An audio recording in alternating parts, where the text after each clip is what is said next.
2 ദിവസത്തിന് ശേഷം ഞാൻ ഇപ്പോഴാണ് കിച്ചണിൽ എത്തി കേട്ടോ. ഉച്ച കഴിഞ്ഞു. 2 ദിവസമായിട്ട് കിടപ്പായിരുന്നു. ഹെൽത്ത് തീരെ മോശമായിരുന്നു. അപ്പം ഞാൻ വന്നതിൻ്റെ കാര്യമെന്ന് വെച്ചാൽ അങ്കുവിൻ്റെ പിറന്നാളാട്ടോ ഇന്ന്. നാളാണ് അവൻ്റെ. അപ്പോൾ എന്തെങ്കിലും ഉണ്ടാക്കണ്ടേ വെച്ചിട്ട് ഞാൻ പായസം ഉണ്ടാക്കാമെന്ന് വിചാരിച്ചു. അതിനായിട്ട് 1 ലിറ്റർ പാല് നന്നായിട്ട് കാച്ചി കുറുക്കി വെച്ചിട്ടുണ്ട്. കൂടെ ഞാൻ കുറച്ച് വെർമസലി എടുത്ത് റോസ്റ്റ് ചെയ്ത് അതാണ് ഉണ്ടാക്കാൻ പോകുന്നത് കേട്ടോ. ഇപ്പോൾ റോസ്റ്റഡ് വെർമസലി എൻ്റെ കയ്യിൽ ഉണ്ടായിരുന്നു. അപ്പോൾ അത് ചെറുതായിട്ട് നെയ്യിൽ ഒന്നും കൂടെ ഒന്ന് റോസ്റ്റ് ചെയ്താൽ അതിൻ്റെ ഒരു ടേസ്റ്റ് വേറെയാണ്. അപ്പോൾ അതിനായിട്ട് ഞാനൊരു പാൻ വെച്ചിട്ട് 1 ടീസ്പൂൺ നെയ്യ് ഒഴിച്ച് കൊടുക്കുന്നുണ്ട്. അതിലേക്ക് നമ്മുടെ ഈ റോസ്റ്റഡ് വെർമസലി ഇട്ടിട്ട് ചെറുതായിട്ട് ഒന്നും കൂടെ ഒന്ന് ഫ്രൈ ചെയ്തെടുക്കാം. പിന്നെ ഞാൻ നമ്മുടെ മദർ ഡയറിയുടെ ഒരു പാക്കറ്റ് ഫുൾ ക്രീം മിൽക്കും കൂടെ വാങ്ങിച്ചു വെച്ചിട്ടുണ്ട്. അതാണ് ആദ്യം ഒഴിച്ചു കൊടുക്കുന്നത്. അതിന് ശേഷമേ നമ്മളെ പശുവും പാൽ ഞാൻ കാച്ചി വെച്ചേക്കുന്ന ഒഴിച്ചു കൊടുക്കുന്നുള്ളൂ. ഇപ്പോൾ ലോ ഫ്ലെയിമിൽ ചെറുതായിട്ടൊന്ന് വന്ന് ആ വെർമസലിലേക്ക് നമ്മുടെ പാൽ ഒഴിച്ചു കൊടുക്കുക. അത് നന്നായിട്ടൊന്ന് തിളപ്പിച്ച് ആ വെർമസലി അതിനകത്ത് കിടന്നൊന്ന് വേകട്ടെ. അപ്പോൾ തിളച്ച് വരുന്നുണ്ട്. ഇനി അത് ലോ ഫ്ലെയിമിലിട്ട് നന്നായിട്ട് വെർമസലി അങ്ങ് വേവിച്ചെടുത്തു. ഇതിനിടയ്ക്ക് കുറച്ച് പാല്, നമ്മുടെ 1 ലിറ്റർ പാലാണ്, മറ്റു മൊത്തത്തിൽ 1.5 ലിറ്റർ പാലിലാണ് ഞാൻ പായസം ഉണ്ടാക്കുന്നത്. അപ്പോൾ അതിൽ 1/2 ലിറ്ററോളം വീണ്ടും ഒഴിച്ചു കൊടുത്ത് ഒന്നും കൂടെ ഒന്ന് ലൂസാക്കി.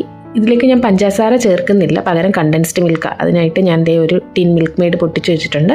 ഇതങ്ങ് ഒഴിച്ചു കൊടുക്കാം മധുരത്തിനായിട്ട് കേട്ടോ. പിന്നെ ഞാൻ കുറച്ച് കുറുക്കി ഒരു ഖീർ പോലെയാണ് ഉണ്ടാക്കുന്നത്, കാരണം അതാണ് ഇവിടെ കൂടുതൽ ഇഷ്ടം. അപ്പോൾ അതുകൊണ്ട് നമ്മുടെ മിൽക്ക് മെയ്ഡ് കണ്ടൻസ് മിൽക്കും കൂടെ ഒഴിച്ചിട്ട് നന്നായിട്ടൊന്ന് മിക്സ് ചെയ്യുക. ഇനി കുറച്ച് പാലും കൂടെ ലൂസാക്കാൻ വേണ്ടി ഒഴിച്ചു കൊടുക്കാം. അപ്പം നന്നായിട്ട് ലൂസായി വന്നിട്ടുണ്ട്. ഇത്രയൊരു കൺസിസ്റ്റൻസിയിലാണ് ഞാൻ നോർമലി പായസം വെക്കുന്നത് കേട്ടോ, വെർമസലി. കാരണം ഞാൻ പറഞ്ഞല്ലോ അതാണ് ഇവിടെ എല്ലാവർക്കും ഇഷ്ടം. പിന്നെ ഏലക്കാപ്പൊടിയും കൂടെ ഫ്ലേവറിന് ചേർത്ത് കൊടുത്തിട്ട് നന്നായിട്ട് മിക്സ് ചെയ്ത് പായസം റെഡിയാക്കി എടുത്തു. ഇപ്പോൾ സുഖമില്ലായിരുന്നെന്ന് പറഞ്ഞല്ലോ, ഇപ്പോൾ ഹോസ്പിറ്റലിലൊക്കെ പോയിട്ടുണ്ടായിരുന്നു. ഇപ്പോൾ ആൻറ്റിബയോട്ടിക്കും കാര്യങ്ങളൊക്കെ 5 ദിവസത്തേക്ക് തന്നിട്ടുണ്ട്. രാഖയായിരുന്നു ഫുള്ള് 2 ദിവസം കാര്യങ്ങൾ നോക്കിയത്. ഡിന്നറിന് ഞാൻ പിന്നെ കുറച്ച് ചട്നി, നമ്മുടെ വെളുത്തുള്ളി ചട്നിയാണ്. തേങ്ങയിൽ വെളുത്തുള്ളിയും കുറച്ച് വെളിച്ചെണ്ണയും മുളക് പൊടിയും കരിയേപ്പിലയും ഉപ്പും കൂടെ ചേർത്ത് ആവശ്യത്തിന് വെള്ളം ഈ രീതിയിൽ ഞാൻ അരച്ച് വെച്ചിട്ടുണ്ട്. അപ്പോൾ പായസം ഞാൻ ഉണ്ടാക്കിയത് വിളക്ക് കത്തിച്ച് കഴിഞ്ഞു കേട്ടോ, എന്നിട്ടാണ് കൊണ്ടുവെക്കുന്നതെങ്കിലും നമുക്ക് ഭഗവാന്റെ മുന്നിലൊന്ന് കൊണ്ടുവെക്കണമല്ലോ. അപ്പോൾ ആദ്യം ഞാൻ അങ്ങോട്ടാണ് കൊണ്ടുവയ്ക്കുന്നത്. രാവിലെ രാക്കിയ ദോശയും ചട്നിയും ഉണ്ടാക്കി, ഉച്ചയ്ക്ക് പുട്ടും പയറും ഒക്കെ ഉണ്ടാക്കി കേട്ടോ. അപ്പം ഞാൻ ഉച്ചയ്ക്ക് ശേഷമാണ് ഒരുവിധം ഒന്ന് തല പൊങ്ങാൻ പറ്റിയത്. എനിക്ക് പായസം ഉണ്ടാക്കണമെന്നൊരാഗ്രഹം ഉണ്ടായിരുന്നു, കാരണം അവൻ്റെ പിറന്നാളായിട്ട് എന്തെങ്കിലും ഉണ്ടാക്കി കൊടുത്തില്ലെങ്കിൽ വിഷമമല്ലേ. അപ്പോൾ അത് ദൈവത്തിൻ്റെ മുന്നിൽ വെച്ച് ഞാൻ പറഞ്ഞല്ലോ ഓൾറെഡി വിളക്ക് കത്തിച്ച് കഴിഞ്ഞു. അപ്പോൾ ഡിന്നറും പായസവും ഞാൻ എഴുന്നേറ്റിട്ട് അങ്ങ് ഉണ്ടാക്കി. ഇപ്പോൾ വലിയ കുഴപ്പമില്ല കേട്ടോ. ആ മരുന്നിൻ്റെ ആ ഒരു ചെറിയൊരു വല്ലായ്മയുണ്ട്, അതല്ലാതെ വേറെ കുഴപ്പമൊന്നുമില്ല. വെളുത്തുള്ളി ചട്നി എന്തിനാ അരച്ചതെന്ന് വെച്ചാൽ നമ്മുടെ ഇഡ്ഡലിക്കാണ് കേട്ടോ. ഒരാൾക്ക് മാവൊക്കെ അരച്ച് വെച്ചിട്ടുണ്ടായിരുന്നു. അതിൽ നിന്ന് കുറച്ച് ഇഡ്ഡലിക്കായിട്ട് മാറ്റി ഉപ്പിട്ടിട്ട് അതും കോരി ഒഴിച്ചിട്ടുണ്ട്. ഇതാകുമ്പോൾ പെട്ടെന്ന് അങ്ങ് ആകുകയും ചെയ്യുമല്ലോ. ശരിക്കും ഈ ദോശയൊക്കെ ഇഡ്ഡലിക്കൊക്കെ മാവ് അരച്ച് വെച്ചാൽ നമുക്ക് പെട്ടെന്ന് ഇങ്ങനെ കാര്യങ്ങൾ അങ്ങ് ഉണ്ടാക്കുകയും ചെയ്യാം. കുറച്ച് പൊടി ഉണ്ടെങ്കിൽ അതുകൊണ്ട് പൊടി ഉണ്ടായിരുന്നു, പക്ഷേ ഞാൻ കുറച്ച് ചട്നിയും കൂടെ അരച്ചു. ഇഡ്ഡലിക്ക് നല്ല ടേസ്റ്റായി വെളുത്തുള്ളി ചട്നി. പിന്നെ നമ്മുടെ പായസവും അത് 3 പ്ലേറ്റിൽ. പിറന്നാളല്ലേ, നമ്മൾ കഴിച്ചില്ലെങ്കിൽ അത് വിഷമമല്ലേ, കുറച്ചെങ്കിലും മധുരം കഴിക്കണ്ടേ. 3 പേർക്കും ആദ്യം അതാ ഞാൻ ഒഴിക്കുന്ന കേട്ടോ. അതിന് ശേഷം ഡിന്നർ കഴിക്കുന്നുള്ളൂ. നെക്സ്റ്റ് ഡേ മോർണിംഗ് ആണ്. രാവിലെ 5 മണിയാണ്. രാക്കെ മുംബൈയിലോട്ട് പോകാൻ നിൽക്കുക. ഒഫീഷ്യലായിട്ട് കോർപ്പറേറ്റ് ഓഫീസിൽ പെട്ടെന്ന് അത്യാവശ്യമായിട്ട് ഒരു മീറ്റിങ്ങിന് ചെല്ലണമെന്ന് പറഞ്ഞു. അത് പെട്ടെന്ന് വന്നതാണ്. അപ്പോൾ എനിക്ക് സുഖമില്ലാത്തതുകൊണ്ട് പോകണോ വേണ്ടയോ എന്നൊരു കൺഫ്യൂഷൻ ഉണ്ടായിരുന്നു. ഞാൻ പറഞ്ഞു കുഴപ്പമില്ല, എനിക്ക് കുഴപ്പമില്ല. കാരണം ഒരുവിധം ഒന്നും ഞാൻ പറഞ്ഞല്ലോ, തലേ ദിവസം ഉച്ചയ്ക്ക് ശേഷം ഞാൻ എഴുന്നേറ്റെല്ലാം റെഡിയാക്കി ആക്കിയപ്പോൾ എനിക്കിപ്പോൾ വലിയ കുഴപ്പമൊന്നുമില്ല. പൊയ്ക്കോ എന്ന് പറഞ്ഞിട്ട് ഞാൻ എന്തായാലും കമ്പനിയിൽ നിന്ന് വണ്ടി വന്നു. ഒക്കെ ഇറങ്ങി ഒരു കോഫി ഇട്ട് കൊടുത്തു. എന്നിട്ടാണ് പോകുന്നത്. കാരണം ഫുഡൊക്കെ ഇനി ഫ്ലൈറ്റിലും ഉണ്ട്. പിന്നെ എന്തെങ്കിലും വിശക്കുവാണെങ്കിൽ എയർപോർട്ടിൽ നിന്ന് കഴിക്കാമല്ലോ. എത്ര നിശബ്ദമാണെന്ന് നോക്കിയേ, ആരുമില്ല പുറത്ത്. അപ്പോൾ ബാക്ക് സൈഡിൽ വന്നപ്പോൾ രാക്കെ അതിലേക്കൂടെ പോകുന്ന കാണാം കേട്ടോ. അതുവഴിയാണ് നമ്മുടെ പുറത്തോട്ട് പോകുന്ന വഴിയൊക്കെ. അപ്പോൾ ഞാൻ കുറച്ച് നേരം അവിടെയൊക്കെ നിന്നൊരു ശുദ്ധമായി ശ്വസിച്ചു. കാരണം തിരക്കും ഇല്ല, എന്തോ ഒരു പ്രത്യേക ഭംഗി തോന്നി. അങ്കുവിൻ്റെ സ്കൂളിൽ എന്തോ സ്പോർട്സ് മീറ്റും കാര്യങ്ങളൊക്കെ നടക്കുമായിരുന്നു. അപ്പോൾ ഇന്ന് ക്ലാസ് ആയിട്ട് അവനില്ല, എന്തോ സ്പോർട്സിൻ്റെ സംഭവം. അതുകൊണ്ട് ഞാൻ പറഞ്ഞു പോകണ്ടാന്ന്. മാത്രമല്ല ഞാൻ വിചാരിച്ചു അവന് ഇഷ്ടമുള്ള എന്താ വെച്ചാൽ എല്ലാം ഒന്ന് ഉണ്ടാക്കി കൊടുക്കാം. കാരണം പിറന്നാളിനോ പറ്റിയില്ലല്ലോ. അപ്പോൾ അവനിഷ്ടമുള്ള എല്ലാം മെയിനായിട്ട് ഉണ്ടാക്കി കൊടുക്കണ്ടേ. അപ്പോൾ അവൻ്റെ ഒരു മെനു ആയിരുന്നു ഞാൻ മുഴുവൻ ഉണ്ടാക്കി കൊടുക്കാൻ പോകുന്നത്. സമയം കാണിച്ചു തരാം. മണി 5 കഴിഞ്ഞു. രാവിലെ 26 ഡിഗ്രി. ഞാൻ ഇനി കുറച്ചും കൂടെ ഒന്ന് കിടന്നിട്ടേ എഴുന്നേക്കുന്നുള്ളൂ. കാരണം അങ്കു ഇന്ന് സ്കൂളിൽ പോകുന്നില്ലല്ലോ. അവനിഷ്ടമുള്ളൊരു മെനു ഞാൻ മനസ്സിൽ വെച്ചിട്ടുണ്ട്. അപ്പോൾ സർപ്രൈസായിട്ട് ഞാനത് ഉണ്ടാക്കി കൊടുക്കാൻ പോകുന്നത്. അവനോട് മിണ്ടുന്നില്ല. അവനൊരു സന്തോഷം ഉണ്ടാവുമല്ലോ. ഇനി പ്രത്യേകിച്ചൊന്നും ചെയ്യാനൊന്നുമില്ല. അപ്പം ഞാൻ ദേ കിച്ചണിലൊക്കെ ഒന്ന് റൗണ്ട് ചെയ്തിട്ട് വീണ്ടും തിരിച്ചൊന്ന് കിടക്കാമെന്ന് വിചാരിച്ചിട്ട് ചുമ്മാ ഒന്ന് റൗണ്ട് ചുറ്റുക. അങ്ങനെ കുറച്ചൊന്ന് ഉറങ്ങിയൊക്കെ കഴിഞ്ഞ് തുണിയൊക്കെ ഒന്ന് കഴുകാൻ ഇട്ടിട്ടുണ്ടായിരുന്നു. അതൊന്ന് വിരിച്ചിടാമെന്ന് വിചാരിച്ചു. കാരണം ഇവിടെ മഴയും കാര്യങ്ങളൊക്കെ ആയിട്ട് കുറച്ച് ദിവസം ഞാൻ കാണിച്ചിട്ടുണ്ടായിരുന്നല്ലോ, കുറച്ച് തുണിയും കാര്യങ്ങളും. പിന്നെ എനിക്ക് സുഖം ഉണ്ടായിരുന്നില്ല. എനിക്ക് അസുഖം എന്താണെന്ന് വെച്ചാൽ തലവേദന ഉണ്ടായിരുന്നു. അതാണ് ഞാൻ എഴുന്നേക്കാതിരുന്നത്. ശരിക്കും ഷുഗർ ലോ ആയിട്ട് പിന്നെ ഗ്ലൂക്കോസൊക്കെ കലക്കി കുടിച്ചിട്ടൊക്കെ ഓൾമോസ്റ്റ് വന്നത്. കാരണം കുറച്ച് ഛർദി, എന്തോ ചിൽസ്, അത് നമുക്ക് ഇങ്ങനെ തണുക്കുന്ന പോലെ തോന്നി, ചെറുതായിട്ട് യൂറിൻ ഇൻഫെക്ഷൻ, അങ്ങനെയൊക്കെ ഉള്ള കുറച്ച് കാര്യങ്ങളായിരുന്നു. ഹോസ്പിറ്റലിൽ കൊണ്ടുപോയി ഡ്രിപ്പ് തന്നു.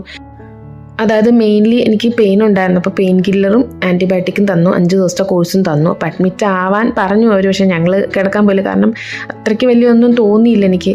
ഞാൻ പറഞ്ഞു വീട്ടിൽ കിടന്നാൽ അതല്ലേ നമുക്ക് ആശ്വാസം. പിന്നെ രാക്കയായിരുന്നു കംപ്ലീറ്റ് മാനേജ് ചെയ്തത്. ഞാൻ പറഞ്ഞല്ലോ, അങ്കുവിൻ്റെ പിറന്നാളിൻ്റെ അന്ന് രാവിലെ എഴുന്നേറ്റ് ദോശയൊക്കെ ഉണ്ടാക്കി, ഉച്ചയ്ക്ക് പുട്ടും പയറും ഉണ്ടാക്കി രാക്കയ്ക്ക് പറ്റിയ രീതിയിലൊക്കെ തന്നു. പിന്നെ എന്നോട് എരിവും പുളിയും അതുപോലെ തന്നെ നമ്മുടെ എണ്ണയൊക്കെ കുറച്ചൊന്ന് കുറയ്ക്കാൻ പറഞ്ഞു. അങ്ങനെയൊക്കെയുള്ള കുറച്ച് കാര്യങ്ങളൊക്കെ ഇനി നോക്കണം. ഭേദമായിട്ടുണ്ട് കേട്ടോ. മൊത്തത്തിൽ മാറിയില്ലെങ്കിലും മരുന്നൊക്കെ കഴിഞ്ഞിട്ട് വീണ്ടും ടെസ്റ്റും കാര്യങ്ങളും ഒക്കെ ഉണ്ട്. ഇതിനിടയ്ക്ക് ഞങ്ങളുടെ ആനിവേഴ്സറിയും കൂടെ ആയിരുന്നു. അപ്പോൾ ആനിവേഴ്സറി, ഇവൻ്റെ പിറന്നാളും ഒക്കെ ആയിട്ട് ഞാൻ ഒരുപാട് മനസ്സിൽ വിചാരിച്ചിരുന്നു. ഒന്നും നടന്നില്ല, കിടപ്പായിപ്പോയി. തുണി ദേ കുന്നോളം അടക്കാൻ കിടക്കുന്നുണ്ട്. എനിക്ക് ഒന്നാമത് ഇഷ്ടമില്ലാത്തൊരു പണിയാണ് അത്. ഇപ്പോൾ ഒട്ടും ചെയ്യാൻ മൂടുമില്ല. ഈ സെപ്റ്റംബർ അല്ലെങ്കിൽ ചിങ്ങം എന്ന് പറഞ്ഞാൽ ഞങ്ങൾക്ക് ഒരുപാട് വിശേഷങ്ങൾ വരുന്ന ഒരു മാസം കേട്ടോ. ഞങ്ങളുടെ ആനിവേഴ്സറി, പിന്നെ ഈ പ്രാവശ്യം അങ്കുവിൻ്റെ ഡേറ്റും പിറന്നാളും ഓരോ ദിവസം വ്യത്യാസത്തിലാണ് വന്നതും. അപ്പോൾ അതൊന്നും എനിക്ക് പ്രാവശ്യം നന്നായിട്ട് അങ്ങോട്ട് നടത്താൻ പറ്റിയില്ല. ബ്രേക്ക്ഫാസ്റ്റിനായിട്ട് നമ്മുടെ മില്ലറ്റ് പാൻ കേക്ക് ഞാൻ അവൻ ഉണ്ടാക്കി കൊടുക്കാമെന്ന് വെച്ചാൽ അവന് ഫേവറേറ്റാണ്. ഞാൻ കാണിച്ചിട്ടുണ്ടല്ലോ അവൻ കഴിക്കുമ്പോഴുള്ള സന്തോഷമൊക്കെ. അപ്പോൾ 4 പാക്കറ്റ് വാങ്ങിച്ചതിൽ 3ാമത്തെ പാക്കറ്റായത്. ഇത് നമ്മുടെ ബനാന ചോക്കോ ചിപ്പ് ഫ്ലേവറാണ്. അപ്പോൾ അത് കുറച്ച് പാലിൽ നന്നായിട്ടൊന്ന് മിക്സ് ചെയ്തു. 1 ടീസ്പൂൺ നെയ്യ് ഒഴിച്ചു. അത് നന്നായിട്ടൊന്ന് മിക്സ് ചെയ്ത് നല്ലൊരു ബാറ്ററാക്കി എടുക്കാം. ഞാനിത് ഒരുപാട് പ്രാവശ്യം കാണിച്ചിട്ടുള്ളതാണ്. അവൻ്റെ വയറ് നിറയാനുള്ള പാൻ കേക്ക് ഉണ്ടാക്കുന്ന ബാറ്ററേ ഉള്ളൂ. എങ്കിലും ദേ മിക്സ് ചെയ്തെടുത്തിട്ടുണ്ട്. പിന്നെ പഴമുണ്ട്. പഴവും കുറച്ച് ഹെവി ആയിട്ടിരിക്കുമല്ലോ. അത് അരിഞ്ഞ് നമ്മുടെ സിറപ്പൊക്കെ ഇടുമ്പോൾ അത് നന്നായിട്ട് അവന് ഫില്ലാവും. ഞാൻ ദേ പാൻ വെച്ച് കുറച്ച് നെയ്യ് തടവിയിട്ട് നമ്മുടെ ബാറ്റർ വെച്ച് കൊടുക്കുക. ഞാൻ പറഞ്ഞല്ലോ ബനാന ചോക്കോ ചിപ്പാണ്. അപ്പോൾ ഇതിനകത്ത് കുറച്ച് ചോക്കോ ചിപ്പ് കാര്യങ്ങളൊക്കെ കൂടുതലുണ്ട്. അപ്പോൾ ഞാൻ ദേ അടച്ച് വെച്ചു. തുറന്നിട്ട് നന്നായിട്ട് വെന്തിട്ടുണ്ട്. ഇനി അത് മാറ്റാം. ഇതുപോലെ ഒരു 3 കൂടെ ചുട്ടെടുക്കാൻ കാണും. കാരണം ഞാനിന്ന് കുറച്ചും കൂടെ അധികം ഒഴിച്ചിട്ടുണ്ട്. ബാറ്റർ കുറച്ച് വലുതായിട്ടാണ് ഉണ്ടാക്കുന്നത് കേട്ടോ. അങ്ങനെ അതെല്ലാം ചുട്ടെടുത്തിട്ട് ഞാൻ പഴവും അരിഞ്ഞ് ഇങ്ങനെ ഇട്ടിട്ടുണ്ട്. അതിൻ്റെ പുറത്ത് നമ്മുടെ ഹെർഷീസിൻ്റെ ചോക്ലേറ്റ് സിറപ്പ് അതൊഴിച്ച് കൊടുക്കാം. ഇതിനകത്ത് പഞ്ചസാര ഒന്നുമില്ല കേട്ടോ. അതാണ് ഞാൻ ഇത്രയും ഇങ്ങനെ ഒഴിച്ചു കൊടുക്കുന്നത്. കാരണം ഷുഗർ ഫ്രീ, അതായത് ഷുഗർ ഫ്രീ എന്നല്ല, പഞ്ചസാര ഒട്ടും ചേർക്കാത്ത സിമ്പിൾ മില്ലറ്റ് പാൻ കേക്കിൻ്റെ ആ ഒരു പാക്കറ്റായിരുന്നു. പിന്നെ കൂടെ ഞാൻ കുറച്ച് ചോക്ലേറ്റ് സ്പ്രെഡും കൂടെ വെച്ച് കൊടുക്കുന്നുണ്ട്. ശരിക്കും ഇതൊക്കെയാണ് ഈ പാൻ കേക്കിൻ്റെ ഒരു കോമ്പിനേഷൻ എന്ന് പറഞ്ഞാൽ. പിള്ളേർക്കൊക്കെ ഇത് ഒത്തിരി ഇഷ്ടമാണ് കേട്ടോ. നമുക്ക് കാണുമ്പോൾ അയ്യോ എന്ന് തോന്നുമെങ്കിൽ അവർക്ക് ഇത് ഇത്തിരി ഇഷ്ടമാണ്. അങ്കുവിന് കൊടുക്കുന്നുണ്ട്. ഒരു ഫോർക്കും വെച്ച് കൊടുക്കുന്നുണ്ട്. ഫോർക്കും മസ്റ്റാണ് ഇതിൻ്റെ കൂടെയൊക്കെ. അങ്ങനെ അതേ അങ്കുച്ചി രാവിലെ കുളിച്ച് വൃത്തിയായിട്ട് നിൽപ്പുണ്ട്. ഞാൻ പറഞ്ഞല്ലോ അവൻ്റെ പിറന്നാളിൻ്റെ പിറ്റേ ദിവസമാണ് അവൻ്റെ ഡേറ്റും വന്നത്. അപ്പോൾ സ്കൂളിൽ ചോക്ലേറ്റ്സ് ഒക്കെ കൊടുത്ത് അയക്കുന്നുണ്ട്. അവൻ്റെ സന്തോഷം കണ്ടോ. അങ്ങനെ ബ്രേക്ക്ഫാസ്റ്റും കാര്യങ്ങളൊക്കെ കഴിഞ്ഞു. ലഞ്ചിന് ഞാൻ കുറച്ച് ഹെൽത്തി ആയിട്ട് എന്തെങ്കിലും ഉണ്ടാക്കി കൊടുക്കുന്നേ ഉള്ളൂ കേട്ടോ. കാരണം എനിക്കും കുറച്ച് നല്ല രീതിയിൽ കഴിക്കണമെന്ന് പറഞ്ഞു. കാരണം 5 ദിവസത്തെ ആൻറ്റിബയോട്ടിക്കിൻ്റെ കോഴ്സ് ഉണ്ടായിരുന്നു. നാക്കിലൊക്കെ ഒരുമാതിരി വല്ലാണ്ട് ആ ആൻറ്റിബയോട്ടിക് കഴിക്കുമ്പോൾ തന്നെ വരുന്നുണ്ട്. ഓൾമോസ്റ്റ് എനിക്ക് കുറേ അലർജികളായി, മരുന്നും കാര്യങ്ങളും ഒക്കെ. അതിൻ്റേതായ കുറച്ച് കാര്യങ്ങളൊക്കെ ഉണ്ട്. ഇനി അത് മുഴുവൻ വിട്ട് മാറണം. എങ്കിലും വലിയ കുഴപ്പമില്ല കേട്ടോ. ജോലി ചെയ്യുന്നതിനൊന്നും വലിയ പ്രശ്നമൊന്നുമില്ല. പിന്നെ പാത്രമൊക്കെ ഞാൻ വിചാരിച്ചു മെയ്ഡ് വരുമ്പോൾ അങ്ങ് ഇട്ടിരുന്നാൽ പുള്ളിക്കാരിയോട് കഴുകാൻ പറയാമെന്ന്. കാരണം കുറേ നേരം നമ്മളല്ലെങ്കിൽ നിന്ന് ചെയ്യാനൊരു ബുദ്ധിമുട്ടല്ലേ. മിക്സഡ് ദാൽ ഞാൻ കുക്കറിൽ നന്നായിട്ട് കഴുകി എടുത്തിട്ടുണ്ട്. അതിലേക്ക് ഞാനൊരു പിടി മുരിങ്ങയിലയും പച്ചമുളകും 1-2 പച്ചമുളകും കൂടെ സ്പ്ലിറ്റ് ചെയ്തിട്ട് കുറച്ച് മഞ്ഞൾപ്പൊടിയും കൂടി ഇട്ട് അടച്ചു കൊടുക്കാം. ഇതിന് ഹൈ ഫ്ലെയിമിലൊരു 3-4 വിസിൽ കൊടുത്തൊന്ന് വേവിച്ചിട്ട് ചോറാട്ടോ. അരിയും തിളയ്ക്കാനിട്ടിട്ടുണ്ട്. കറിയുടെ അരപ്പിനായിട്ട് തേങ്ങയും ജീരകവും കൂടെ ഞാൻ നന്നായിട്ട് അരച്ച് വെച്ചിട്ടുണ്ട്. അപ്പോൾ ആവിയൊക്കെ മാറി തുറന്ന് വെന്തിട്ടുണ്ട്. അതൊന്ന് ഉടച്ചു കൊടുക്കാം. ഇനി ഇതൊന്നും കൂടെ ഒന്ന് ചെറുതായിട്ടൊന്ന് തിളപ്പിച്ചിട്ട് അതിലേക്ക് നമ്മുടെ തേങ്ങയും ജീരകവും കൂട്ട് ഒഴിച്ചു കൊടുക്കാം. നന്നായിട്ട് മിക്സ് ചെയ്യാം. പിന്നെ വറുത്തിടാം. ഞാൻ വറ്റൽമുളകും ഒന്നും ഇടുന്നില്ല കേട്ടോ. കാരണം എനിക്ക് എരിവ് കുറച്ച് കുറയ്ക്കാൻ പറഞ്ഞുകൊണ്ട് ഞാൻ സിമ്പിളായിട്ട് വെളിച്ചെണ്ണയിൽ കുറച്ച് കടുക് പൊട്ടിച്ചൊന്ന് വറുത്തിടുന്നേ ഉള്ളൂ. അങ്ങനെ നമ്മുടെ ഒഴിച്ചുകറി റെഡിയായി. കൂടെ ഓംലെറ്റാണ്. അതിനായിട്ട് മുട്ട പൊട്ടിച്ചൊഴിച്ചിട്ടുണ്ട്. ഉള്ളിയും പച്ചമുളകും കുറച്ച് ഉപ്പും കൂടെ ഇട്ടിട്ട് നന്നായിട്ട് മിക്സ് ചെയ്തെടുക്കാം.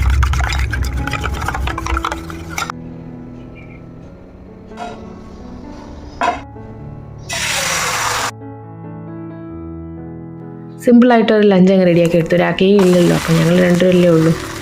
അവൻ എന്തായാലും ഹെൽത്തി ആയിട്ട് ഒരു നേരം എന്തെങ്കിലും കൊടുക്കണ്ടേ. രാത്രിയും എന്തെങ്കിലും ജങ്ക് പോലെ ഉണ്ടാക്കി കൊടുക്കാമെന്നാണ് ഞാൻ വിചാരിക്കുന്നത്. അവൻ്റെ ഇഷ്ടമല്ലേ. എനിക്ക് വല്ല ദോശ എങ്ങാനും ചുട്ട് കഴിക്കുന്നേ ഉള്ളൂ. നമ്മുടെ ഹെൽത്ത് വയ്യെങ്കിൽ അത് നമ്മുടെ വീട്ടിലുള്ളവരെ അഫക്റ്റ് ചെയ്യട്ടോ. നമ്മൾ ഒരു ദിവസം ഒന്ന് മാറി നിൽക്കുമ്പോൾ തന്നെ നമ്മുടെ ആ വീടിൻ്റെ വ്യത്യാസം നമുക്ക് മനസ്സിലാവും. അവർക്കും അത് ശരിക്കും മനസ്സിലാവും. രാഖയ്ക്ക് ശരിക്കും മനസ്സിലായി ഒത്തിരി ബുദ്ധിമുട്ടി കേട്ടോ. പക്ഷെ എന്ത് ചെയ്യാൻ, ഒട്ടും വയ്യാണ്ടായിപ്പോയായിരുന്നു എനിക്ക്. ഇപ്പോൾ ഇതേ മെയ്ഡ് വന്നിട്ടുണ്ട്. പുള്ളിക്കാരി തുടച്ചിട്ട് ഞാൻ പറഞ്ഞ പാത്രം കുറച്ച് കിടപ്പുണ്ട്, അതും കൂടെ ഒന്ന് കഴുകി വെക്കാൻ. അപ്പം അതും ചെയ്ത് പുള്ളിക്കാരി അതൊക്കെ ചെയ്തു തരും കേട്ടോ. പിന്നെ ഞാൻ നല്ലൊരു മരുന്ന് നിങ്ങൾക്ക് പറഞ്ഞുതരാം. മരുന്നെന്നല്ല, ഈ ഗ്യാസിൻ്റെ പ്രോബ്ലമോ എന്തെങ്കിലും ഒക്കെ നെഞ്ചരിച്ചിലും വയറിൻ്റെ ഒക്കെ പ്രശ്നമുള്ളവർക്ക് ഈസി ആയിട്ട് ഒരു സംഭവം, എനിക്ക് ഫലിച്ചിട്ടുള്ളൊരു സംഭവം ഞാൻ കാണിക്കാൻ പോകുന്നത് കേട്ടോ. അതിനായിട്ട് ഞാൻ വെള്ളത്തിൽ കുറച്ച് തേയിലയിട്ട് നമ്മുടെ കട്ടൻ ചായ ഉണ്ടാക്കിയിട്ട് ഒരു ശകലം പഞ്ചസാരയും കൂടെ ഞാൻ ഇട്ടിട്ടുണ്ട് കേട്ടോ.